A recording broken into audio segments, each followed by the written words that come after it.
everybody, Matt Manero here with Commercial Fleet Financing out of Dallas, Texas. Hey, we're very excited to launch CFF Nation, a content website, a content site that's going to bring you the best, most informative information for transportation equipment finance and transportation experts. Today, I'm super psyched to have Jason Poat, the founder, president, and operator of Truckers Coach. Jason, how are you? Hey, Matt, we're doing good. Thanks for having us today. It's absolutely our pleasure. So, we should tell everybody why you and I came in contact with each other. It's a real social media story. We found each other on Twitter and Facebook and social media. And what jumped out at me is you really care about helping truckers. We really care about helping truckers. So I thought, let's get two good minds together for a little bit, 20, 30 minutes. Let's talk about trucking. Hey, that sounds great. Sounds great. So tell us a little bit about Truckers Coach, how it started, what created it, where'd the brainchild come from for you? Well, what we had done is I originally started this campaign off of a message board, to be honest with you, a truckers message board, and we started to helping drivers. They started messaging me and asking questions and things. So I thought of the Truckers Coach. Yeah. And it was about 2 years in the making, and what we have been able to do is we found there was a need and drivers wanted to know things about the industry, but there wasn't anybody really out there outside of XM radio or something like that, and they really can't get in touch with those guys. So they wanted an everyday driver to be able to talk to them, and if they had an issue at a shipper or a consignee, or they needed to know about tire pressure, or they needed to know about fuel in their truck, we were able to help those folks. And then we decided to take it to Facebook and Twitter and then to YouTube, where we're doing our instructional videos now.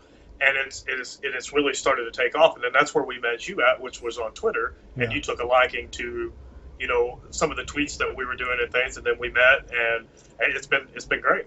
Thank you. And that's really what is unique about it, because we're looking for, on the CFF Nation side, we're looking for industry experts. We're looking for people who care about delivering good quality content.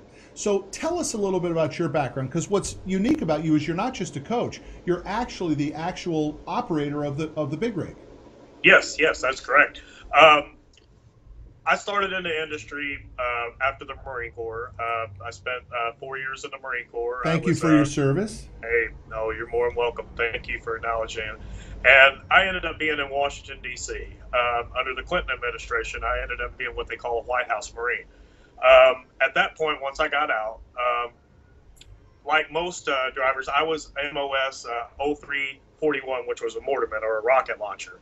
And basically, when you get out into the real world, there's not a need for a rocket launcher at Walmart or anything like that. So a lot of veterans, as you see now, and a lot of trucking companies are taking interest in veterans, is you have to find what that niche is. And that, obviously I didn't really have much of a niche. I was, I stood at the White House, opened doors, and said yes sir, no sir, and then at that point I got out into the real world, the civilian world, as they call it. My mom said, hey, there's a truck driver ad. I don't have my CDL.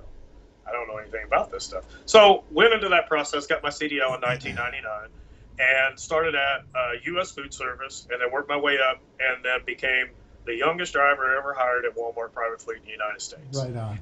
At that point, what we did was I had that entrepreneurial spirit, and I helped them implement their store ambassador program, which was basically a mediated deal between the drivers, which is transportation side of Walmart, and the store delivery side, which is the stores from the distribution center.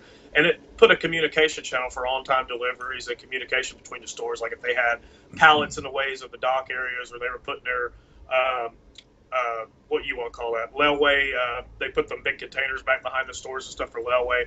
We helped coordinate where to put those things, and to where drivers had easy access in and out of the stores. And it wasn't just for Walmart drivers, it was for the Swift drivers and the Warner drivers and the Prime drivers that were hauling the groceries as well. I'm from Walmart, now you go to Schneider's Choice, and like I was saying, our company specializes in big rig financing. We've been doing it for 20 years. We've got thousands of trucking companies on our books, whether they're an owner-operator or they're a medium to small trucking company.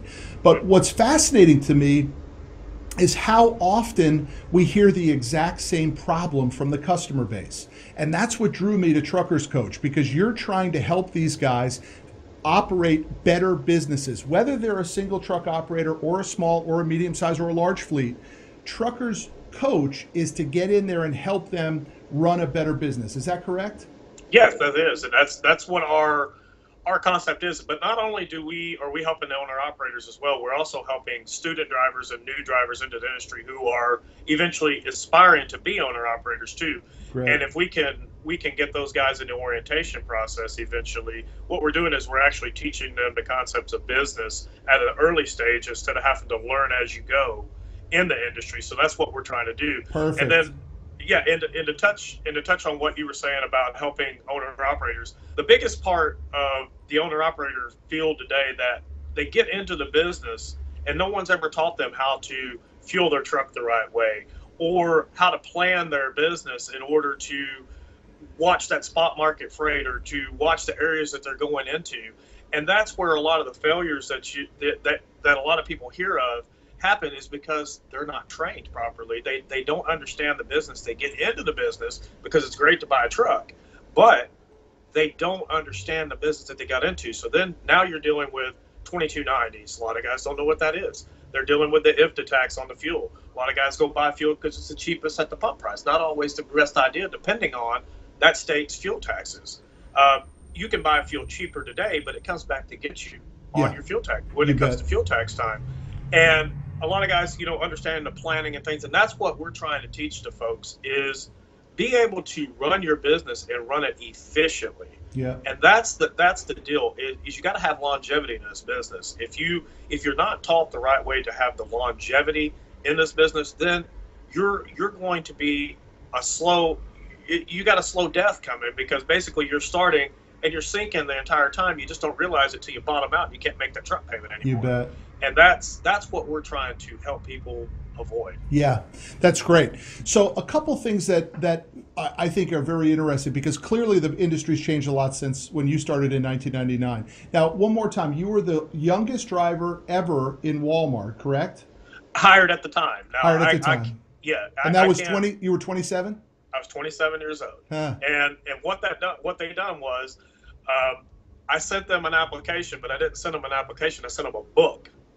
And with that book, I sent all my military awards and driving awards and things like that from U.S. Food Service, and all in page protectors. And it was the best thing they ever seen in their life. That's great. And they held it. And actually, at St. James, Missouri, his name is Rocky, who is the general transportation manager there. My brother actually works there now, and they still have that on their shelf to this day. And that's what made them. That's what approached them to me, because otherwise, a lot of the Walmart drivers are usually in their late 30s, early 40s before they get that chance. I got it at 27 years old, but it's because I had that spirit, that go-get-em attitude that you actually have to have in business in order to succeed. I had it at a young age, and I embraced it, and that's how we got into that. So here's our first takeaway from this video, right? If you're listening to this video or watching this video, number one, differentiate yourself. Set yourself up differently. Present yourself differently than everybody else. Separate yourself from the herd. I mean, that's exactly what you did, and you got rewarded for it. That's right. That's right. So let's talk about how trucking has changed since 1999 to today. Because, I can remember when I got in this business in 95, one of my very first customers, guy out of Greenville, Texas, Bobby Whitfield, he was actually the guy that ran, his truck was in Smokey and the Bandit. If you remember the stagecoach scene, that was his truck. He was the quintessential 1980s truck driver. Wind blowing in his hair, big Peterbilts, black smoke going out of the stacks, the whole 9 yards. Different world now. That guy has a completely different. So tell me, what's going on in a trucker's life today? The biggest thing that has been a change from 95 or 99 until today is one is the cell phone and technology, is for one thing, because in 99 even, and I know it's hard to even think about it, we were still using payphones. we were going to the rest areas and it's hard to even think about that. I didn't get my first cell phone until 2001. And you would go to these truck stops, and they would have the sit down restaurants, and all of them would have a phone. And you could slide your little phone. It was the day of 1-800-CALL ATT. Yeah. And that's what we were doing. That's how you call home. You call home collect and talk to your wife and your kids. That is one of the major changes. And then you've got social media now, yeah, where you can get your views across to a broad perspective of not only drivers, but customers, maintenance shops, facilities, finance folks like yourself. You could speak to a broader base, and that is the thing that has really, really changed since '99. Because what you used to have was a Rand McNally Atlas and a CB radio. You bet. And that's what you had. Yeah. And there wasn't calling, from the cab of your truck and things like that. Now, they used to have a what they called, I can't remember the name of the system, but it was kind of like a Qualcomm, but it had a phone on it. And you could actually call your dispatcher from the Qualcomm, and then they could call services for you and stuff. And that was really, really advanced in like 99, 2000. That was high tech. And that has been a lot of, technology, and then the way that the economy has evolved, and then we went through our dives and stuff since '99. A lot of people have also learned how to run more efficient. Well, let's touch on that, because that's huge. What was the mile per gallon that in '99 the trucks were getting? Oh gosh, I mean, you wasn't looking at efficiency back then, to be honest with you. I mean, you would hear stories of people getting 4 miles a gallon, and they were running around in their big old Caterpillars, and they were, like you said, smoking a bandit, black smoke flying, and people were just running down the highway, and that was before the concept of paperless logs. That was before the concept of fuel efficiency, and really having to watch, because actually the rates haven't changed that much. They haven't. And a lot of guys, they haven't changed that much. You could make more money in the '80s as a trucker than you could today. Is that fair to say? That's correct. That's correct. Because fuel was at the lower, and the rates were basically the same today. So guys didn't have to worry about their fuel economy so much, because fuel wasn't $3.50 a gallon; it was $1 a gallon, and $1.25. I remember guys getting out of talking about getting out of business when fuel hit $1.75, and they're like, "Hey, we're getting out of here." But I also remember my friend Bobby. It was also the time for 2 logbooks too, and you could run a lot more miles without difficulty. And that's what he was doing a lot too. He was making good money in that time because he was able to beat the logbook system, and those days are over. I have to cut. Are you there? Yes, I'm here. We're going to have to cut. We're going to have to cut for a second. I've lost you. You can't see me? Uh-uh. Okay. So I can see you and hear you perfectly. You come in and you come out. You come in and you come out. So I see you perfectly. Now you're back. Now I'm back? You're back. Okay. Okay, we'll just cut that up. We're going to keep going. Okay, we'll cut through that. We'll get through that. So so the other thing that's changed is the dual logbook, right? I mean, that was in the '80s a way that a trucker could really generate revs, because he could run as long as he wanted to run, and those days are over. I remember my old customer Bobby Whitfield. He was running 2 logbooks. I don't have to worry about using Bobby's name anymore. Bobby passed away, unfortunately. It was a really a wonderful story. And despite his death, it was a wonderful story how it all finished for him. But he was a rogue trucker. 2 logbooks, run as many miles as you possibly can, charge for those miles, and make as much as you can. That's changed too. Oh yeah. The days of the cowboy truck driver. Yeah, that's what we call them, as the cowboys and the outlaws. Yeah. Those days are over, because and they're really cracking down, believe it or not, on the companies who are still running paperless logs, or paper logs, because the technology has evolved so much now that everybody, including the FMCSA and the DOT, are pushing companies to go to the paperless platform, which there's several different platforms that you could use, and that's preventing exactly what you're saying, because you've got a couple, and you don't really think of it at the time in the 80s and the 90s, but we were all running wild, and no one was paying attention to what was going on there at that time. And really, a lot of guys still are bulking up against a paperless log system, but in the end, it is actually the safest benefit for the road and for trucking companies, big and small. Yeah, absolutely. I mean, it just is the way it is. So we got a couple things so far. We have technology, we have social media, we have the impact of logbooks and a little bit more regulation for safety. Let's talk about what else has changed dramatically. We also have freight rates sort of stagnating a little bit. We have fuel fluctuating up and down. What else is the primary change from those days to today? The biggest change is now we have CSA, and that is a scoring system for drivers now that we didn't used to have. Yeah. Whether that's a light out at when you're getting an inspection, or you got a logbook violation, or your paperwork's not right on the hazmat side. Now there's points assessments which go towards the company and the driver. So you have that, and then we've got the driver shortage. Yeah. Right always now, chronic to the trucking industry, right? Always a problem. Always a problem. Huge, and now it's getting worse because we've got an aging driver base now, and then we have not enough influx and interest in the trucking industry in order to get new blood into the industry. So now more than ever, one of the things that hasn't been looked at in the trucking industry, and what we're trying to talk to companies about too, is retention. Now you have to retain that driver base, otherwise you become a product of the driver shortage. Yep. There's no doubt. I mean, trucking on a lot of fronts is a wonderful industry. It's vital to the American economy. We have to have trucks to move freight. It's also, we like to refer to it as first in, first out. So if trucking slows down, it's a clear sign that consumer spending is in trouble as well. So we always monitor freight rates and we always monitor freight demand. On that note, let's talk about one of the tips that you've been giving to some of your listeners and your viewers as it relates to spot rates. Because I thought that was a really intuitive topic that you're touch on and you find very important, but we never hear about it from our customers. So tell us a little bit about the spot rate idea. Well, basically, what that happens is, in let's just say for Dallas, where you guys are located there, for one instance, let's say we have 100 loads, and you only have 50 trucks to pull those 100 loads.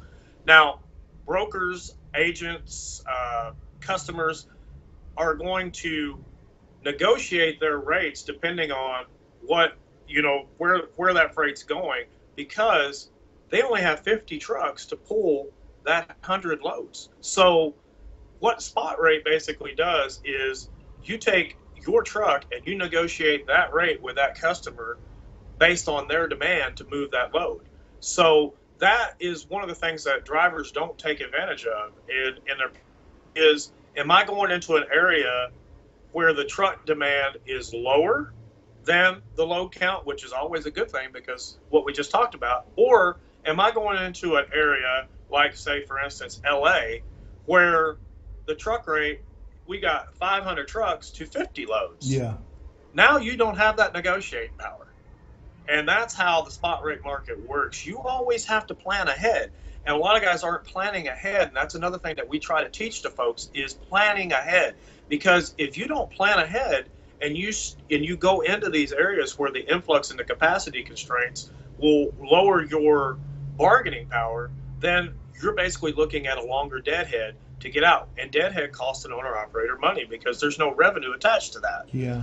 So what we try to do is teach guys and gals out in the owner-operator field to watch where you're going and always plan ahead. So just because a load pays $3 a mile doesn't necessarily mean it's the best load in the world, depending on where it's going, because you could end up with a 400 or 500 mile deadhead or 79 cent a mile freight that nobody wants to pull. You bet. And now your average on it was $1.30 a mile.